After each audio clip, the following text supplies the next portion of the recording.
Hello guys, last episode में अपन सभी ने देखा था टोनी ने वहाँ पे सारे वुल्फ मॉन्स्टर को मार दिया होता है। और वहाँ पे जितने भी लोग होते हैं वो सब टोनी की तारीफ कर रहे होते हैं। और तभी वहाँ पे मिलिट्री के बंदे आते हैं और सुंगन बोल्ट के सर के ऊपर बंदूक रख देते हैं। इस चीज़ में वहाँ पे जितने भी लोग होते हैं वो काफ़ी चिढ़ जाते हैं और वो लोग बहुत तुम्हारी हिम्मत है सुंगन बोल्ट के सर पर बंदूक रखने की। इसने यहाँ पे सारे मॉन्स्टर्स को हरा के हमारी जान बचाई है। और ये बात सुनकर मिलिट्री का ऑफिसर काफ़ी शॉक हो जाती है। वो बोलती है क्या इसने यहाँ पे सारे मॉन्स्टर को अकेले मार दिया। और फिर हमें थोड़ी देर बाद का सीन दिखाया जाता है। वो मिलिट्री के ऑफिसर पापा टोनी से बात करने की कोशिश कर रही होती है पर टोनी से बात नहीं कर रहा होता। और मिलिट्री के ऑफिसर बोलती प्लीज़ हमें माफ़ कर देना, हमें पता नहीं था कि तुम कौन हो, इसलिए हम तुम्हारे सर पर बंदूक रख दी। और क्या तुम हमारे मिलिट्री के साथ में काम करना चाहोगे। और तभी यहाँ पे एक दूसरा सोल्जर आता है, बोलता है लुटेनेंट आखिर आप किससे बात करें, यहाँ पे तो कोई भी नहीं है। और जैसे लुटेन वहाँ पे देखते हैं वहाँ पे कोई भी नहीं होता। और वो बोलती है उस हीरो की स्पीड काफ़ी ज़्यादा है, वो हमारे सामने से एक सेकंड में गायब हो गया।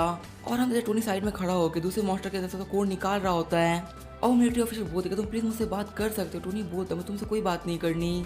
और वो बार बार टोनी से बात करने की कोशिश करते टोनी उसको हर बार मना कर देता है। और टोनी अपने मन में सोच रहा होता है कि मैं ज़्यादा लोगों के साथ इन्वॉल्व हो गया तो इस चीज़ में काफ़ी दिक्कत करेगी। और हम देखते हैं वहाँ पे एक वुल्फ मॉन्स्टर जिंदा बच गया होता है जिसको मारने बहुत सारी सोल्जर की हालत खराब हो गई होती है। और वहीं टोनी एक हिट के अंदर किसी भी मॉन्स्टर को मारने की ताकत रखता है। और टोनी वहाँ पे जितने वुल्फ मॉन्स्टर होते हैं उनको देख के सोच रहा होता है यहाँ पे तो बहुत सारे वुल्फ मॉन्स्टर्स हैं और मैं इन सभी को अपने घर लेकर नहीं जा सकता। और हमें सुटीन को दिखाया जाता है जो बोल रही होती है मेरे साथ आज तक ऐसा किसी ने भी बिहेव नहीं किया। और तभी हम देखते हैं उसके सामने टोनी आया था। वो बोलती क्या तुम हमारे साथ में काम करना चाहोगे। और टोनी बोलता है क्या तुम मुझसे मॉन्स्टर का स्किन खरीदना चाहोगे। और हम देखते हैं सुटीन को कुछ भी समझ में नहीं आ रहा होता। तभी उसके साथ में सोल्जर होता है, वो बोलता है मॉन्स्टर की स्किन काफ़ी ज़्यादा महंगी बिकती है, हमें खरीद लेनी चाहिए। और तभी लुटेन बोलती है हाँ मैं वो स्किन खरीदनी है। और जब वो लुटेन मॉन्स्टर की स्किन को चेक करती है वो बोलती है इनकी स्किन तो काफ़ी ज़्यादा सही है। और शायद ऐसा इसलिए क्योंकि इनकी स्किन के ऊपर ज़्यादा डैमेज नहीं पड़ा क्योंकि सुंगन बोल ने सिर्फ एक पंच ने इन सबको मार दिया। और जब वो लुटेनेंट टोनी की स्किल्स को देखती है वो बोलती है इसकी हंटिंग स्किल तो काफ़ी ज़्यादा अच्छी है, ये बहुत ज़्यादा अच्छे तरीके से इसके लेदर को काट रहा है, इसके बोन्स को भी और उसके ब्लड को भी अच्छे से अलग कर ले रहा है। और फिर लुटेनेंट टोनी की एक वीडियो बना के अपने सीनियर को भेज देती है। और फिर अपने सीनियर को बोलती है कि आपने वो वीडियो देखी, ये सुंगन बोल्ट है उसकी स्किल्स काफ़ी ज़्यादा अच्छी है। और उसने काफ़ी चिल्ला के बोलता है कुछ भी करके इस हीरो को हमारे पास लेके आना पड़ेगा। और लुटेनेंट बोलते लेकिन उसे मना करते हमारे साथ आने के लिए। और तभी हम देखते हैं वहाँ पर टोनी आता है, बोलता है मैंने अपना काम खत्म कर दिया और मैं इन सबकी पेमेंट कैश में लेने वाला हूँ। और फिर हमें थोड़ी देर बाद का सीन दिखाया जाता है। लुटेन ने टोनी को पूरे 37 मिलियन वॉन दिए होते हैं। और टोनी सारे पैसे को देख काफ़ी शौक होता है, वो दवा तो काफ़ी सारा पैसा है। और फिर लुटेन अपनी खूबसूरती दिखा के टोनी को रोकने की कोशिश करती है और टोनी बोलता है मैं यहाँ से जा रहा हूँ, ये बोल के वहाँ से चला जाता है। और तभी वो लुटेन बोलती है इसे कुछ भी करके रोकना ही होगा। लेकिन तभी हम टोनी से एकदम से गायब हो जाता है। और लुटेन बोलती है इसकी स्पीड काफ़ी ज़्यादा है, हम उसे देख भी नहीं पाए। और हम टोनी से पीछे ही खड़ा होता है। और यार था बोल रही होती तुम्हारी स्किल सच में काफ़ी ज़्यादा शानदार है। और तभी सीन जो होता है मेरा टोनी को जो एक बिल्डिंग के नीचे खड़ा होता है और वो बोलता है अगर मैं लेवल अप करना है तो मुझे क्लास चुननी पड़ेगी। और फिर वहाँ पे सारी क्लासेस को देखने लगता है और हम तो वहाँ पे काफ़ी सारी क्लासेस को देख के टोनी काफ़ी शॉक हो गया होता है। और वो बोलता है था प्लीज़ मेरी हेल्प करो, आखिर मैं कौन से स्किल को चुनूँ। और यार था बोलते सिर्फ 2 दिन बीते हैं और तो दिनों में तुम्हारे पास 23 ऑप्शन आ चुके हैं स्किल्स के। अगर हम कुछ दिन और वेट कर लेंगे तो शायद हमारे पास 30 स्किल्स आ जाएँ। और फिर यार था वहाँ पे सारी स्किल को देखने लगती है, वो बोलती है मेरे हिसाब से तुम्हें एक लेंसर या एक ग्लैफलर बनना चाहिए क्योंकि एक लेंसर एक स्पेयर यूज़ करता है जैसे कि तुम एक स्पेयर यूज़ करते हो और ग्रैफलर अपनी पावर के साथ फाइट करता है कि तुम्हारे पास काफ़ी सारी पावर्स हैं। और टोनी बोल रहा होता है ये सब चीज़ें मैं लीडर से मार के सीखी है।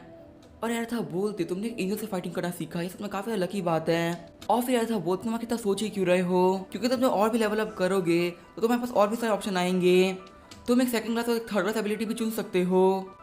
और तभी टोनी बोलता है क्या मैं और भी एबिलिटीज़ को चुन सकता हूँ फ्यूचर में, बाकी इस चीज़ के बारे में तो इंटरनेट पे कुछ भी नहीं लिखा हुआ था। और यार था बोल इंटरनेट एकदम बेकार चीज़ है, वहाँ पे तुम्हें कभी भी कंप्लीट इन्फॉर्मेशन नहीं मिलती। और फिर टोनी बोल ठीक है मैं सोच लिया मैं एक लेंसर को चुनने वाला हूँ। और फिर यार था वो तुम एक लेंसर क्यों चुन रहे हो। और टोनी बोलता है वेपन एक हाथ से डिस्ट्रक्शन कर सकता है और जितना बेहतरीन वेपन होगा उतना ही बेहतरीन अटैक होगा, इसी वजह से एक लेंसर बेस्ट रहेगा। और यार था बोलते हैं हाँ तुम सही सोच रहे हो और वैसे भी जब तुम्हें और अच्छे मटेरियल्स मिल जाएंगे तुम एक बहुत ज़्यादा बेहतरीन स्पेयर बना पाओगे तो तुम्हारी पावर अपने आप ही बहुत ज़्यादा बढ़ जाएगी। और यार था अपने मन में सोच रही होती अगर ये मुझसे पूछता तो मैं इसको लेंसर ही बोलती, लेकिन इसने अपने हिसाब से बेस्ट डिसीजन लिया, ये फ्यूचर में बहुत ज़्यादा स्ट्रॉन्ग बनने वाला है। लेकिन जैसे टोनी वहाँ पे लेंसर को चुनने जाता है वहाँ पे कुछ एरर आता है और तभी टोनी बोलता है आखिर यहाँ पे क्या हुआ, ये डिसअपियर क्यों हो गया। और हम देखते हैं उस विंडो ने अपने आप ही टोनी के लिए स्किल चुन ली होती है और हम वो होती है ब्लड लेंसर। और यार था वो तुम्हारी तो किस्मत काफ़ी अच्छी है, तुम्हें अपनी फर्स्ट क्लास में एक यूनिक जॉब मिली है। और तभी टोनी बोलता है यूनिक जॉब आखिर क्या चीज़ होती है। और यार उसे समझाते हैं कि तुम काफ़ी टाइम से यहाँ पे रह रहे हो और तुम्हारे पास किसी भी नॉमिनल से काफ़ी ज़्यादा एक्सपीरियंस है और यहाँ तक तुम्हें इतने ज़्यादा मैक्स लेवल पे कि तुम्हें गॉड भी नहीं ढूंढ सकते, इसी वजह से तुम्हें एक यूनिक जॉब मिल रही है और तुम बिना कुछ सोचे इसको एक्सेप्ट कर लो, ये तुम्हारे सबसे ज़्यादा बेस्ट रहेगी। और हम देख टोनी ने उस ब्लड लेंसर को चुन लिया होता है। तो नोटिफिकेशन आती है कि आपकी जो अटैक की फोर्स काफ़ी ज़्यादा बढ़ चुकी है और हमें टोनी के स्टैट्स काफ़ी ज़्यादा बढ़ चुके होते हैं। और फिर टोनी से स्किल का अच्छे से नाम पड़ता है तो उसको पहले लगा होता है कि इसका नाम है ब्लड लेंसर, और जब उसको सही से पढ़ता है उसका नाम होता है ब्लड रेंसर।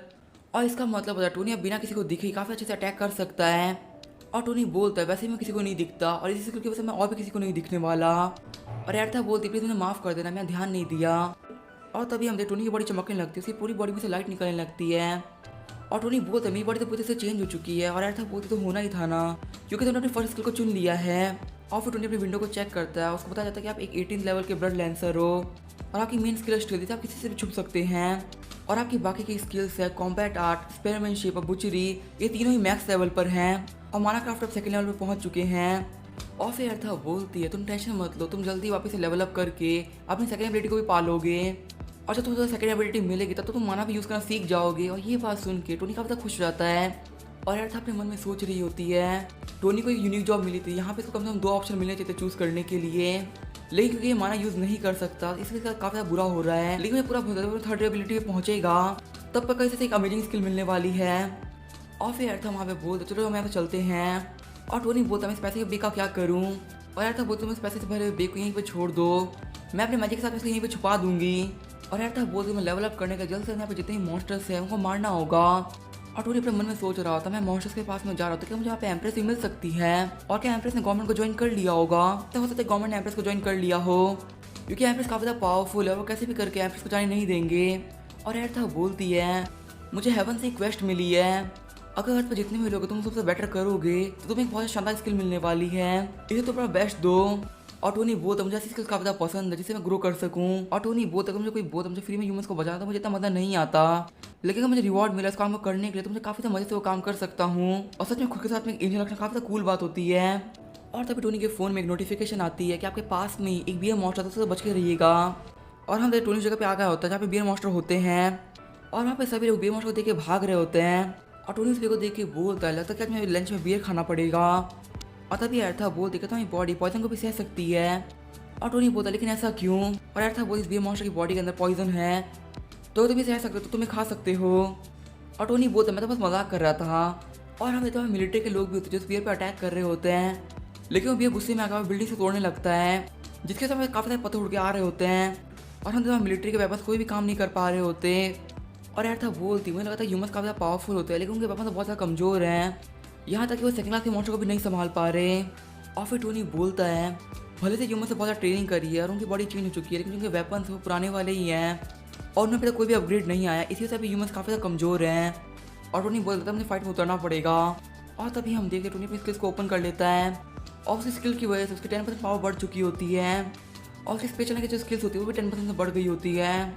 और टोनी बोलता है फाइट करते मुझे काफ़ी अच्छा लगता है कि मेरे पास स्ट्रिक्ट स्किल है जिसकी वजह से मैं दुश्मनी मुझे अच्छे से नहीं देख पाता।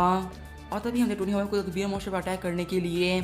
और अर्था वो तुम उस पर सामने से अटैक कर सकते हो क्योंकि तुम्हारी जो स्किल वो भी और भी बढ़ चुकी है, और अगर तुम उस मॉन्स्टर पर सामने से भी अटैक करते हो तो तुम्हें नहीं ढूंढ सकता। और तुम्हें अपनी एबिलिटी पे बिलीव करना चाहिए क्योंकि तुम्हें एबिलिटी इतना ग्रेट कि तुम्हें गॉड भी नहीं ढूंढ पाए थे। और टोनी बोल के तुम्हें मजाक उड़ा रही हो। और हमें टोनी उस बियर मॉन्स्टर सर पे काफ़ी खतरनाक अटैक कर दिया होता है और वहाँ पे सभी लोग बोल रहे होते हैं सुनकर बोलते पे आ चुका है। और टोनी बोलता मुझे अपना निकनेम बिल्कुल भी पसंद नहीं है, लेकिन हम देखते हैं टोनी का अटैक के साथ बियर कुछ खास नहीं बिगड़ा होता। और टोनी बोलता लगता है मैं इस मॉन्स्टर को एक स्ट्राइक में नहीं हरा सकता। और टोनी मिलिट्री के ऑफिसर्स को बोलता तुम यहाँ से भाग जाओ क्योंकि तुम यहाँ पे रहोगे तुम मारे जाओगे, तुम लोग को नहीं बचा पाऊंगा क्योंकि ये मॉन्स्टर मेरे से भी काफ़ी ज़्यादा पावरफुल है। और हम तो सारे लोग भाग कर टोनी बियर से फाइट कर रहा होता है और टोनी के सर पे बैठी हुई अर्था बोल रही होती है मुझे काफ़ी ज़्यादा मज़ा आ रहा है, मुझे ऐसा लग रहा है कि मैं एक रोलर कोस्टर पे बैठी हुई हूँ। हम जैसे टोनी के छोटे मोटे अटैक की वजह से बियर कुछ भी नहीं बिगड़ रहा होता है, इसे टोनी बोलता है मुझे अपने स्पेशल अटैक का यूज़ करना ही हो जो मैंने लीडर से सीखा था। और टोनी को अपना वो अटैक याद आने लगता है और बोला लीडर ने मुझे अटैक सिखाया था तो मुझे सीखने में काफ़ी तकलीफ हुई थी और लीडर ने मुझे बोला था मुझे कैसे भी करके अपनी पूरी पावर को एक जगह इकट्ठा करना है और सिंगल पॉइंट से किसी भी अटैक करना है जो काफ़ी खतरनाक अटैक होगा। और मैं उस अटैक के साथ में लीडर एक बाल तोड़ने में काबिल रहा था और वो इकलौती बार था जब मैं लीडर पर अटैक करने में काबिल रहा था। और हम टोनी ने वो अटैक को बियर के सर पे कर दिया होता है और बियर के सर से काफ़ी ज़्यादा खून भी निकल रहा होता है। बाकी जितने भी लोग थे वो बोल रहे थे कैसे इसको मार दिया और हमें टोनी इस मॉन्स्टर को मार दिया होता है। टोनी का लेवल 23 हो चुका होता है और टोनी को बताया जाता है कि आपने 54 लेवल के मॉन्स्टर को मार दिया है और अब आपको एक टाइटल मिलता है जो कि है 1 स्ट्राइक 1 किल। और आपको जो अटैक है क्रिटिकल हिट इसको हम 10% से बढ़ा रहे हैं और अब इसकी फोर्स काफ़ी ज़्यादा बढ़ चुकी है। और आप किसी भी मॉन्स्टर के क्रिटिकल हिट्स को देख पाएंगे और वहाँ पे अटैक को ज़्यादा डैमेज दे पाएंगे। और यार था बोलते उन्होंने 3 हिट के अंदर बियर को मार डाला और यहाँ तक तो उन्होंने किसी स्किल को भी यूज़ नहीं किया, तो काफ़ी ज़्यादा कूल बात है। और टोनी बोलता है फाइनली अब टाइम आ चुका है, मैं बियर मॉन्स्टर का कोड बाहर निकालने वाला हूँ। और हम देखते वो बियर मॉन्स्टर वो काफ़ी छोटा हो चुका होता है। और यार था बोलती इसके बाद स्किल जिससे अपनी बॉडी को बड़ा कर सकता था, लेकिन क्योंकि अभी मर चुका है तभी ऐसा नहीं कर पा रहा। और तभी टोनी बोलता है हाँ स्किल से मुझे याद है, मुझे एक स्किल मिली जिसका नाम है क्रिटिकल हिट। और यार था बोलते तो काफ़ी ज़्यादा अच्छी बात है, तुम्हें क्रिटिकल हिट स्किल मिली है, ये तुम्हारी स्टिल की स्किल के तुम्हें काफ़ी अच्छे से काम करेगी। और यार था बोलते तुम जितना मॉन्स्टर से फाइट करोगे तुम्हारे लिए उतना अच्छा रहेगा, क्योंकि तुम उनसे फाइट करोगे और जो लेवल अप कर पाओगे तुम्हारे पास नई स्किल्स भी आती रहेगी। और तभी हम देखते हैं ब्लैक कलर की कार आती है और एक बंदा बोलता है हम सब चीज़ों का ध्यान रख लेंगे। और यार था बोलते देख के लग रहा है यहाँ पे और भी लोग आ चुके हैं। और टोनी बोलते ये सब लोग यहाँ पे तब आए जब यहाँ पे सब कुछ खत्म हो चुका है। और हम जहाँ जितने भी बंदे आए होते हैं उनको मिलिट्री वाले बताते हैं कि वो मॉन्स्टर मारा जा चुका है। और वो बंदे बोलते आखिर मॉन्स्टर किसने मारा। और हमें तो लगा था आज हमें काफ़ी अच्छी एक्साइटमेंट होने वाली है, क्योंकि आज हम एक सेकंड क्लास के मॉन्स्टर से फाइट करेंगे, लेकिन वो तो पहले से ही मर चुका है। और तभी हंटर्स का लीडर बोलता है लेकिन अगर वो बंदा था कौन जैसे उस मॉन्स्टर को मार गिराया। और जब वो बियर की लाश की तरफ देखता है वो देखता है वहाँ पे सुंगेन बोल्ट होता है। वो बोलता है क्या ये मास्क, ये तो सुंगेन बोल्ट है। और टोनी बोलता है वो बंदा मुझे देख पा रहा है। और यार था बोलती है वो तुम्हें नहीं देख पा रहा, लेकिन वो तुम्हारे मास्क पर चली गई, अगर तुमने इस मास्क को नहीं पहना तो तुम्हें कोई भी नहीं देख पाता। और हम तो वो हंटर्स बोल रहे होते हैं क्या सुंगेन बोल्ट इसने अकेले उसको हरा दिया। और तभी दूसरा हंटर बोलता है चीज़ हो ही नहीं सकती, अभी अर्थ को चेंज सिर्फ 4 दिन हुए हैं और 4 दिन के अंदर इसने अकेले कितने पावरफुल मॉन्स्टर को मार डाला। और तभी हम देखते हैं सुंगेन बोल्ट के पास में बाकी हंटर्स आ गए होते हैं। वो तुम तो काफी स्ट्रॉन्ग हो, तुमने सेकंड क्लास के मॉन्स्टर को अकेले ही मार डाला और आखिर तुम इतने पावरफुल कैसे, तुम्हारी पावर का राज क्या है। और हमें टोनी को कोई भी आंसर नहीं कर रहा होता। और टोनी अपने मन में सोच रहा था मुझे लोगों से बात करना काफी बेकार लगता है। और तभी हमें दूसरा काफी गुस्सा होता है, बोलता है तुम्हें सुनाई नहीं दे रहा क्या, हम लोग काफी तुमसे बात करने की कोशिश कर तुम रिप्लाई नहीं कर रहे। और फिर वो बंदा बोलता लगता है हमसे बात करना नहीं चाहता, हमें गिव अप कर देना चाहिए। और फिर हंटर मिट्टी वाले बंदे से पूछता लगता है यहाँ पे कोई भी काम नहीं है, हमें तो चलना चाहिए। और फिर मिट्टी वाला बंदा बोलता है हमें बाकी जगह से भी कॉल आ रहे हैं हेल्प के लिए, तो आप प्लीज वहाँ पे हेल्प कर दीजिए। और फिर वो हंटर बोला ठीक है ये हमारी जॉब हम ये कर देंगे। और उस हंटर बंदे को बात करते हुए देख के टोनी अपने मन में सोच रहा होता है लगता है ये बात करने में काफ़ी ज़्यादा अच्छा है, और अगर इस बंदे की जगह पे मैं होता तो मैं बिल्कुल अपने आप को इंट्रोड्यूस भी नहीं करा पाता। और तो ये बंदा टोनी के पास में आता है, बोला सुन के तुमसे मुझे काफ़ी अच्छा लगा, मेरा नाम है यूजॉन। और यूजन को देख के टोनी सोच रहा होता है कि मुझसे हाथना चाहता है। और फिर यूजन बोल जैसे तुमने बियर मॉन्स्टर को मारा, इस चीज़ से ये तो क्लियर होता है कि मैं जल्दी तुम्हारे बराबर नहीं आ सकता, लेकिन तुम्हें नाम याद रखना क्योंकि मैं ही वो इंसान हूँ जो कि तुम्हें पास करेगा। और फिर बोलते तुम मुझे पास करोगे तो तुम क्या करोगे। और फिर यूजन बोलता है इस दुनिया में जहाँ पे लेवल्स हैं वहाँ पे भी ये पता नहीं कौन सा ज़्यादा स्ट्रॉन्गेस्ट है, काफ़ी ज़्यादा ईजी है, और एक दिन ऐसा आएगा जब मैं ज़्यादा स्ट्रॉन्गेस्ट होऊंगा। और टोनी अपने मन में सोचा था इसका रीज़न काफ़ी बेकार है, ये तो कुछ हीरो जैसा बनना चाहता है। और फिर टोनी बोलता आखिर तुमको एक राइवल की जरूरत है ही क्यों, और तुम्हें कभी भी खुद को किसी और से कंपेयर नहीं करना चाहिए। और यहाँ पे तुमसे इसलिए स्ट्रॉन्ग बनना चाहता है ताकि तुम किसी और से बेटर बन सको, इसलिए कोई मतलब ही नहीं है। और तुम्हें सच में स्ट्रॉन्ग है तुम्हें खुद से मेहनत करनी चाहिए और किसी को बोलना नहीं चाहिए, बैठ के पढ़ाई करनी चाहिए या फिर सैंडबैग के साथ में फाइटिंग करना सीखना चाहिए। आखिर तुम्हें बात दूसरे लोगों से बोल के उनको स्ट्रेस क्यों देना चाहते हो। अगर तुम्हें किसी से कंपेरिजन करना है तो तुम खुद से कंपेरिजन करो, और अगर तुम्हें बनना तुम खुद का बेस्ट वर्जन बनो। और हम देते यूजन को टोनी की बात समझ में नहीं आ रही होती, और टोनी अपनी बातों को कंप्लीट कर लेता है। तो यार पूछते क्या तुम ठीक हो टोनी, और आखिर तुम कब से किससे बात कर रहे हो, ना पहले जा चुका है। और तभी टोनी बोलता है मैं तो बिल्कुल ठीक हूँ, तुम किस बारे में बात करी हो यार था। और फिर यार था बोलते तुम्हें काफ़ी बड़े इंट्रोवर्ट हो, इसे तुम किसी और के सामने बात तक नहीं कर पाते। और फिर हमें थोड़ी देर बाद का सीन दिखाया जाता है, हमें टोनी ने उस बियर मॉन्स्टर का लेदर निकाल लिया होता है और वो बोल रहा होता है लेदर काफ़ी अच्छा है, इससे मैं कोई भी अच्छा वेपन बना सकता हूँ। और हम देखते हैं एक मिलिट्री का बंदा होता है जो बोल रहा होता है लिeutenant हमें इसे रोक लेना चाहिए, ये काफ़ी पावरफुल बंदा है, अगर हमारे साथ मिलकर काम करे तो हमारे लिए काफ़ी अच्छा रहेगा। और तो लिeutenant बोलते चीज़ पॉसिबल ही नहीं है, ये कैसा हंटर जिसने अकेले एक सेकंड क्लास के मॉन्स्टर को मार डाला, और यहाँ तक कि फुल पावर को भी यूज़ नहीं सिर्फ 3 हिट का यूज़ किया। और तुम्हें पता आगे चल के जो ये हंटर से दुनिया को लीड करेंगे, और तुम्हें पता जितना वो स्ट्रॉन्ग है अगर वो हमारे खिलाफ होता तो हम सब कुछ भी नहीं बिगाड़ पाएंगे, और जो रूल्स इस दुनिया में पहले लगते थे वो काम नहीं करने वाले। और तुम्हें पता फ्यूचर में ना ही गवर्नमेंट और ना ही मिलिट्री किसी के भी रूल्स नहीं चलेंगे, कुछ ऐसे इंडिविजुअल्स होंगे जो खुद ही सब कुछ कंट्रोल करेंगे, और इसी वजह से हमें ऐसी पावर कंट्रोल करने की कोशिश नहीं करनी चाहिए, और हमें बस ये करना चाहिए कि ये हमारी हेल्प करता रहे। और ये सारी बातें सुनी तो सोल्जर बहुत लिeutenant आप काफ़ी स्मार्ट है, और यार था बहुत लिeutenant काफ़ी स्मार्ट है, लंबी लाइफ जीने वाला है। और टोनी बहुत मुझे लगता है कि मेरे में ज़्यादा फेंक रहा था, मैं ज़्यादा कुछ नहीं कर सकता। और यार था बोलती है तुम खुद को काफ़ी अंडर एस्टिमेट कर रहे हो, तुम काफ़ी कैपेबल हो। और यार था अपने मन में सोच रही होती है अगर मिलिट्री ने इसको फोर्स किया होता तो टोनी चाहता तो अकेले पूरी एक मिलिट्री खत्म कर सकता था।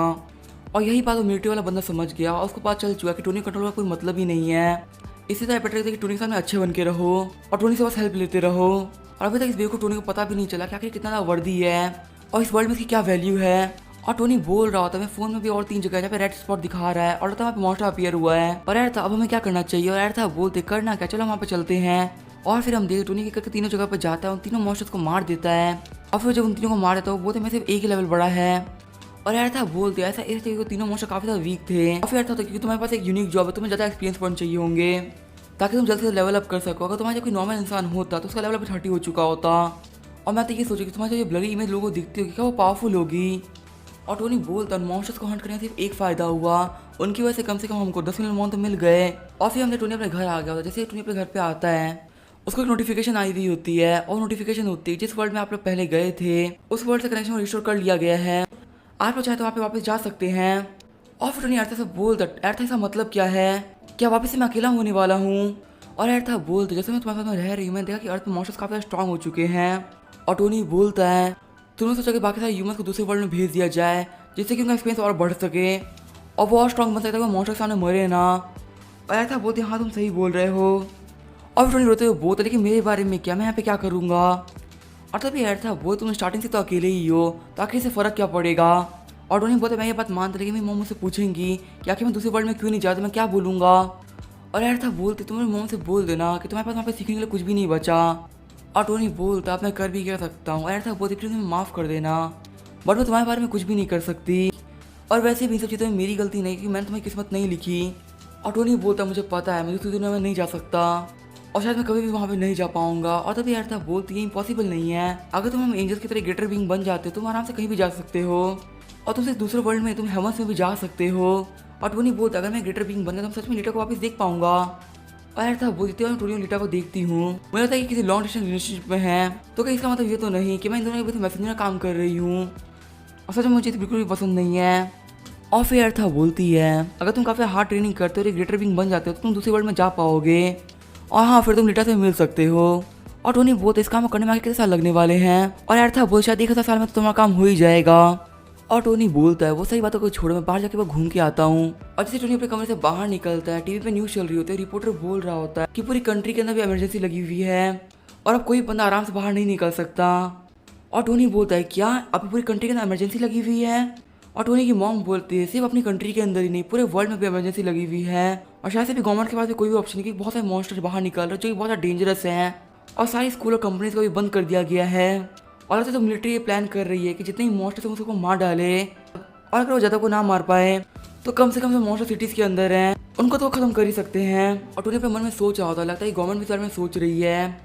और फिर टोनी बोलता है मॉन्स्टर को दूसरी दुनिया में चल जाना चाहिए। और तभी टोनी की मॉम बोल रही कि तुम क्या करोगे बेटा। और टोनी बोलता है मैं पूरे 10 साल वहाँ पे रह के आया लेकिन फिर मैं कुछ भी नहीं कर पाया और वैसे भी यहाँ पे बहुत सारे मॉडल सामने आने वाले तो मुझे काफ़ी ज़्यादा पावरफुल बनना होगा और प्लीज़ आप लोग दूसरे वर्ल्ड में चले जाइए क्योंकि वो और से काफ़ी ज़्यादा सेफ जगह है। और टोनी के डैड बोलते तो ये बात समझ गया, चलो ठीक है मैं तुम्हें जल्दी ही मिलूंगा, ये बोल के वहाँ से चले जाते हैं। और टोनी की मॉम बोलती है अगर मैं फादर से जल्दी क्यों थी जल्दी यहाँ से क्यों चले गए। और फिर टोनी की मॉम बोलती कि मैं तुम्हारे फादर की तरह नहीं हूँ, मैं ये बात मानती तुम्हें स्ट्रॉन्ग बनना है लेकिन इसमें तुम अपना ध्यान भी रखना। और टोनी बोल रहा होता है हाँ मैं अपना ध्यान रख लूँगा, अब वैसे खाना काफ़ी ज़्यादा अच्छा बना है। और फिर टोनी की मॉम बोल रही जो बंदा मास्क में हंटिंग कर रहा है वो तुम हो ना। और टोनी काफ़ी शौक होता है बोलता है क्या आपको कैसे पता। और फिर टोनी की मॉम बोलती है तुम्हें सच में लगा था कि मैं तुम्हें पहचान नहीं पाऊंगी, जब मैं तुम्हें पहली बार टीवी पे देखा था मैं तभी तुम्हें पहचान गई थी और भले से तुम दूसरा मास्क लगा लिया दूसरे कपड़े पहन लो लेकिन फिर भी मैं तुमको पहचान सकती हूँ। और टोनी अपनी मॉम की स्किल के बारे में सोच रहा होता है और बोलता है कि मदर पहन अपने बच्चे को ढूंढ ही लेती है और मेरी मॉम की स्किल भी वही है, इसी वजह से बंदे को गॉड तक नहीं ढूंढ पाया उसको उसकी मॉम ने ढूंढ लिया। और फिर रोने लगता है बोलता है ये पूरी दुनिया मुझे नीचे देखती है और यहाँ तक गॉड ही मुझे नीचे देखते हैं। और टोनी की मॉम बोल होता है तुमसे किसने कहा। और फिर टोनी की मॉम बोलती है मुझे बात पता तो नहीं कि आगे तुम इतना स्ट्रॉन्ग कैसे बन गए लेकिन फिर मुझे तुम्हारी काफ़ी टेंशन रहेगी और तुम अर्थ पे रहते अपना काफ़ी ध्यान रखना और तुम हमें ये बात देखते रहना कि तुम्हारे पास कोई मॉन्स्टर तो नहीं है। और हाँ एक और बात को याद रखना कि मॉन्स्टर ज़्यादा खतरनाक अभी ह्यूमंस हो रखे हैं क्योंकि काफ़ी सारे ऐसे बुरे लोग भी जिनके पास पावर है और वो लोग अपने पावर का मिसयूज़ कर सकते हैं, तुम प्लीज़ उनसे भी बच के रहना। और टोनी अपने मन में सोचा था भले से भी मम्मी को डांट रही है लेकिन मुझे काफ़ी अच्छा फील हो रहा है। और फिर टोनी की मॉम बोलती है अपना ब्रेकफास्ट अच्छे से करना, चलो ठीक है मैं चलती हूँ। और फिर टोनी की मॉम चली जाती है और फिर जो टोनी पीछे मुड़ के देखता है वो देखता काफ़ी बर्तन धोने के लिए पड़े होते हैं। वो बोल रहा होता है पिछले 1 साल में मुझे सब काम करना नहीं पड़ा क्योंकि रीटा की वजह से मेरे काम अपने आप हो जाते थे। और टोनी बोलता है मैं मानो दूसरी दुनिया में जा चुके हैं ताकि वहाँ पे स्ट्रॉन्ग बन सके और मुझे भी आज पे कुछ ना कुछ तो करना ही पड़ेगा ताकि मैं खुद को इम्प्रूव कर सकूँ। और फिर अर्था बोलते टोनी मैं भी हेवंस में जा रही हूँ क्योंकि मुझे तुम्हारे लिए वहाँ पे क्वेस्ट लेने थे जिससे कि तुम्हें काफ़ी अच्छे रिवॉर्ड मिल सके। और टोनी बोलता वापस आते हुए मेरे लिए आइसक्रीम लेते आना। और टोनी बोलता है मैंने जो कल पैसे कमाए थे मैंने उसे एक जगह खरीदी है जहाँ मैं बैठ के आराम से फोर्जिंग का काम कर सकूँ और अब से यही जगह मेरी वर्कशॉप होने वाली है। और हालांकि यहाँ पे वो सारे सामान नहीं है जो कि मुझे चाहिए लेकिन फिर भी यहाँ पे काफ़ी सारा सामान है जो कि काफ़ी बेहतरीन है और जो मुझे लेदर मिला था बियर की बॉडी से मुझे काफ़ी अच्छे से यूज़ करूँगा और उसे एक बहुत ही बेहतरीन मटेरियल बनाऊँगा। और फिर टोनी देखते उसके पास काफ़ी सारे बोन्स और काफ़ी सारा लेदर पड़ा हुआ होता है। वो बोलता है आखिर मैं से एक बेस्ट इक्विपमेंट कैसे बनाऊँ क्योंकि बोन्स को अपने शेप में लाने के लिए काफ़ी टाइम लगने वाला है। और तभी ऐसा बोलता तुम मैजिक का यूज़ करोगे तो तुम्हारा काम काफ़ी जल्दी हो जाएगा। और तभी टोनी बोलते तुम हेवन से वापस आ गए तो काफ़ी जल्दी था अगर तुम मेरी आइसक्रीम लेके आई हो। और तभी टोनी को देख काफ़ी शौक हो जाता है और वो देखता है कि अर्था अपनी बड़ी बॉडी में आई होती है। और फिर टोनी बोलता है कि तुम्हें अपनी बॉडी को बड़ा करने वाला मैजिक आता है। और अर्था बोलते मेरी बॉडी इसी साइज की थी मैं इस पूरे रिडक्शन मैजिक को यूज़ कर रही थी। और वो सही बातों को छोड़ जल्दी से मुझे अपना हाथ दो क्योंकि मैं हेवन से तुम्हारा रिवॉर्ड लेके आई हूँ। और फिर टोनी अर्था को अपना हाथ देता है उसको नोटिफिकेशन आती है कि हेवंस का पहला क्वेस्ट एजेंट ड्यूटी कंप्लीट हो चुका है और जितने भी लोग हेवन से क्वेस्ट में पार्टिसिपेट करें आप उसमें रैंक 1 है। इसी वजह से आपको एडिशनल रिवॉर्ड्स मिलने वाले हैं और आपका रिवॉर्ड इटर्नल फ्लेम। और तभी टोनी बोलता है इटर्नल फ्लेम आखिरी क्या चीज़ होती है। और तभी अर्था बोलती है उससे देखो फर्नेस के अंदर। और टोनी बोलता है क्या ये फर्नेस में फ्लेम आखिरी कब स्टार्ट हुई मैंने तो इसे स्टार्ट नहीं किया। और अर्था बताते हैं कि इटर्नल फ्लेम एक ऐसी फ्लेम होती है जो कि अपनी जगह से बाहर भी निकलती है और काफ़ी स्ट्रांग होती है और इसको हेवंस में भी काफ़ी ज़्यादा प्रीशियस माना जाता है। और टोनी बोलता है कि ऐसी फिल्म जो हमेशा जिंदा रहेगी तो काफ़ी ज़्यादा कूल है और अगर मैं सही तो मुझे यही चाहिए था। और अर्था बोलती है हाँ मैंने भी लीटर से यही बोला था कि तुम्हें इसकी काफ़ी ज़्यादा ज़रूरत है। और टोनी बोलता है लीटर तुम लीटर से मिली थी क्या। और अर्था बोलते कि हाँ मैं उससे मिली थी और तुम्हारे बारे में काफ़ी ज़्यादा परेशान थी। और ये बोलते हुए अर्था काफ़ी चिड़ी हुई होती है। और फिर टोनी बोलता है लीटर वो हर चीज़ समझती जो मेरे को चाहिए रहती है। और अर्था बोलते हाँ तुम सही बोल रहे हो। फिर अर्था बोलती मेरे पास तुम्हारे लिए काफ़ी अच्छी न्यूज़ है क्योंकि तुम्हें पता है कि तुम अदर वर्ल्ड में नहीं जा सकते इसलिए मैं तुम्हारे लिए क्वेस्ट लेके आई हूँ। और तभी टोनी बोलता है क्या क्वेस्ट कैसी क्वेस्ट। और अर्था वो तुम्हारी क्वेस्ट ये है कि तुम्हें अर्थ पे एक डंजन बनानी है। और टोनी काफ़ी शौक हो गया तो वो अपने मन में सोच रहा होता है एक डंजन बनानी है और मैं ये कैसे पॉसिबल हो सकता है। और फिर टोनी बोल डंजन बनाना काफ़ी अच्छा रहता है लेकिन हाँ एक बात है मैं डंजन नहीं बना सकता और अगर तुम चाहो तो मैं तुम्हारे लिए कुछ रेमन बना सकता हूँ। और तभी अर्था वो तुम फालतू बातें करना बंद करो हेवन ने डिसाइड कर लिया है और तुम्हें क्वेस्ट को कंप्लीट करना ही होगा। और तभी टोनी बोलते क्वेस्ट मेरे लिए नहीं है तो तुम्हारी हेल्प करने के लिए है। और फिर अर्था बोलकर टेक्निकली देखा जाए तो ये चीज़ हम अर्थ के लिए कर रहे हैं और क्योंकि तुम भी अर्थ पे रहते तो ये तुम्हारे लिए हुआ। और फिर टोनी बोलते उन्होंने मुझे पहले बोला था कि 10 साल के अंदर ह्यूमंस वापस आ जाएंगे लेकिन इस चीज़ पर 1 साल लग गए और सभी लोग पहले बोलते मॉन्स्टर पहले काफ़ी ज़्यादा वीक होने वाले थे लेकिन अब मॉन्स्टर भी काफ़ी ज़्यादा स्ट्रॉन्ग हो चुके हैं। और आखिर तुम एंजल्स और गॉड ने आके सोचा क्या था क्योंकि कुछ भी तुम्हारे प्लान के साथ तो नहीं चल रहा और आखिर मैं तुम्हें बात पर भरोसा कैसे कर लूँ। और फिर अर्था बोलती है जब गॉड ने अर्थ को रोका तो जितने भी बींग्स थे वो सब गॉड की पावर से इन्फ्लुएंस हुए और हम सब ने गॉड की पावर के खिलाफ रजिस्टर को गेन किया और इसी वजह से वो काफ़ी ज़्यादा स्ट्रॉन्ग बन पाए और इतने स्ट्रॉन्ग तो किसी डंजन में भी नहीं बन पाते थे कम टाइम के अंदर। और टोनी बोलता तुम यही सब रीजन को वापस से यूज़ कर रही हो और अर्था बोलती इसमें हमारी कोई गलती नहीं यही हमारा प्लान था। और टोनी बोलता तो अपनी गलती को इतने आराम से कैसे जस्टिफाई कर सकती हो। और फिर अर्था बोलती है पास्ट 1 साल के अंदर तुम्हें लगातार अपनी स्किल्स पे काम किया और उन स्किल में फोर्जिंग भी एक थी और तुम्हारी जो फोर्जिंग स्किल है वो गॉड लेवल पे पहुंच चुकी है। इसी वजह से पूरी अर्थ पे कोई इंसान जो डंजन बना सकता है वो तुम हो। और फिर मेरे मन में सोचने लगता है अभी अर्था ने मेरी तारीफ करी है तो काफ़ी अजीब बात है और मुझे लग रहा है कुछ तो गड़बड़ है। और फिर नहीं बोल लगता है डंजन बनाना काफ़ी ज़्यादा मुश्किल होता है इसलिए तुम मुझसे रिक्वेस्ट कर रही हो। और अर्था बोलती है हम दोनों का फ़ायदा है मैं कहना कि तुम्हें ऑर्डर कंप्लीट कर लूँगी और तुम्हें बहुत सारा रिवॉर्ड मिल जाएगा तो तुम्हारा दोनों का फायदा हुआ ना। और फिर उन्हें बोलता क्या होगा मैं तुम्हारा काम ना करूँ। और अर्था बोलते तुम ऐसा नहीं करते मॉन्स्टर पास कोई भी जगह नहीं रुक जाने के लिए और फिर वो सिटीज़ में घूमेंगे और इसके रिजल्ट में ह्यूमैनिटी काफ़ी दिक्कत में आ जाएगी। और फिर अर्था टोनी को सारे मटेरियल्स दिखाते हैं ब्लूप्रिंट दिखाते हैं बोलती है हमें जो तुम्हें जितनी भी हेल्प कर सकते हैं तुम्हें हेल्प करेंगे। और फिर हम मेटल्स के बारे में बता जाते हैं इनका नाम होता है हार्कानियम पैकेनियम और एल हजरा। ये तीनों ऐसे मेटल है जो हायर बींग्स यूज़ करते हैं और ये अर्थ पे प्रेजेंट भी नहीं है। और हमें टोनी ने अपने हाथ में एक मैजिक स्टोन लिया हुआ होता है वो बोलते तो काफ़ी बड़ा मैजिक स्टोन है और हमें अर्था ने टोनी को काफ़ी सारे टूल्स भी दे दिए होते हैं और टोनी बोलता है तुम मुझे बेस्ट टूल्स भी दे रही तो काफ़ी अच्छी बात है। और अर्था बोलती तुम्हें हमें बाद में वापस करना होगा। और फिर अपने हथियार को देखते हुए बोलता है आखिर मैं इसके साथ में डंजन कैसे बना सकता हूँ क्योंकि डंजन के अंदर बहुत बड़े मॉन्स्टर्स रहते हैं तो मुझे उसके लिए पहले जाकर ज़मीन को खोदना चाहिए। और अर्था बोलती तुम्हें ऐसा कुछ भी नहीं करना तुम्हें सिर्फ ऐसा मैजिक टूल बनाना जैसे मॉन्स्टर अट्रैक्ट हो और जब एक बार टूल के पास में काफ़ी सारे मॉन्स्टर्स आ जाए तो वो खुद अपने आप को चेंज करके एक डंजन में बदल जाएगा और तुम इस ब्लूप्रिंट यूज़ कर सकते हो। और इस डंजन का नाम होगा ट्रैप ऑफ डिस्ट्रक्शन और मैं तुम्हें बताता हूँ कि बिल्कुल भी ईजी नहीं होने वाला। और टोनी बोलता है इसको देख के ही बोल सकते हैं काफ़ी डिफिकल्ट होने वाला है लेकिन एक बात याद रखना मैं एक क्वेस्ट को कंप्लीट करने वाला हूँ तो मुझे सबसे ज़्यादा बेस्ट रिवॉर्ड चाहिए। और यार था बोलती है काम करने के लिए मैं तुम्हें सबसे बेस्ट रिवॉर्ड दिलवाऊंगी। और फिर टोनी बोलता अगर ऐसी बात चलो हम स्टार्ट करते हैं। और फिर हम देखते हैं टोनी ने अपना काम शुरू कर दिया होता है और वो इटर्नल फ्लेम के साथ में अपना काम कर रहा होता है। और टोनी को देखते हुए ऐसा सोच रही होती है क्या होता अगर मैं टोनी को लेंसर की जगह पे एक ब्लैक स्मिथ बनने को बोल दिया होता तो फिर टोनी पक्का से एक ऐसा वेपन बना देता जो कि गॉड की पावर को भी चैलेंज कर देता। और हमने टोनी ने आर्टिफैक्ट शेप बना दिया होता है। और टोनी बोलता मुझे बिल्कुल ब्लेम मत करना मैं फेल हो जाऊँ। और ऐसा बोलते तुम फिर से स्टार्ट करना पड़ेगा, इसमें काफ़ी टाइम लगने वाला है। और फिर मैं टोनी का फोकस के साथ अपना काम कर रहा होता है। और टोनी को काम करते हुए देख के ऐसा सोच रही होती है। अब मुझे समझ में आया कि आखिर लीडर को इतना ज़्यादा पसंद क्यों है। लीडर ने पूरे 1,000 साल तक इसको देखा है और जब मैं इसे खुद से देख रही हूँ तो अब मैं समझ चुकी हूँ कि लीडर को इसमें इंटरेस्ट क्यों है। और फिर अचानक से खुश होने लगती है और बोलती है मैं तो बस ये चीज़ें एक्सप्लेन कर रही हूँ, मेरे मन में कोई फीलिंग्स नहीं है। और तभी टोनी खड़ा होता है बोलता है ये कंप्लीट हो चुका है। और ये बात सुन के आया था बोलते क्या ये हो गया। और हमें बताया टोनी की फोर्जिंग स्किल को लेवल अप किया जा रहा है और अब टोनी का टाइटल है क्रिएटर ऑफ लेजेंड्स। और अब टोनी क्रिएटिविटी भी 20% से बढ़ रही है। और यहीं पे अपनी वीडियो को एंड करेंगे। नेक्स्ट पार्ट के चैनल को सब्सक्राइब करके वीडियो को लाइक कर, तब तक के लिए बाय और स्टे ट्यून।